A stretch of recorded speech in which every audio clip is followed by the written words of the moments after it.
തദ്ദേശ സ്ഥാപനങ്ങൾക്കുള്ള fund വെട്ടിക്കുറച്ച UDF സർക്കാരിനെതിരെ ആലത്തൂർ ഗ്രാമപഞ്ചായത്ത് ഓഫീസിലേക്ക് LDF നേതൃത്വത്തിൽ മാർച്ച് നടത്തി. CPM ജില്ലാ സെക്രട്ടേറിയറ്റ് അംഗം വി ചെന്താമരാക്ഷൻ മാർച്ച് ഉദ്ഘാടനം ചെയ്തു. NCP നേതാവ് മുഹമ്മദ് റാഫി അധ്യക്ഷനായി. മാർച്ചിനെ ഗോപി അഭിവാദ്യം ചെയ്ത് സംസാരിച്ചു. ജനദ്രോഹ പരിപാടിയുമായി മുന്നോട്ട് പോകുന്ന ഈ UDFന്റെ സർക്കാർ വളരെ നല്ല രീതിയിൽ കാലം അവസാനിപ്പിക്കാൻ കഴിയില്ല എന്നുള്ള രീതിയിൽ തന്നെ നമ്മുടെ ഉദ്ഘാടകൻ ഇവിടെ സൂചിപ്പിക്കുകയുണ്ടായി.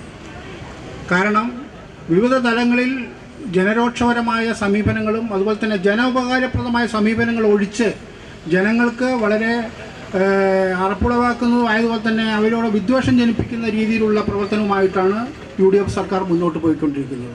അതിൻ്റെ ഒന്നാമതായി നാം നോക്കുമ്പോൾ തദ്ദേശ സ്വയം സഹകരണ സ്ഥാപനങ്ങളിലേക്കുള്ള പാവപ്പെട്ടവർക്കും അതുപോലെ തന്നെ ഗ്രാമങ്ങളിലേക്കും വേണ്ടതായ വികസനങ്ങൾ കൃത്യതയോടുകൂടെ എത്തിക്കുന്ന നമ്മുടെ പഞ്ചായത്ത് തലങ്ങളിലെല്ലാം അതുപോലെ തന്നെ പഞ്ചായത്തിൻ്റെ വിവിധ മേഖലകളിൽ കൊടുക്കേണ്ടതായ ഫണ്ടുകൾ കൃത്യമായി കൊടുക്കാതെ പാവപ്പെട്ടവരെയും അതുപോലെ തന്നെ ഗ്രാമവാസികളെയും വലപ്പിക്കുന്ന വലിയ കഠോരമായ അല്ലെങ്കിൽ വളരെ മോശമായ സമീപനമായിട്ട് UDFന്റെ സർക്കാർ മുന്നോട്ട് പോയിക്കൊണ്ടിരിക്കുകയാണ്.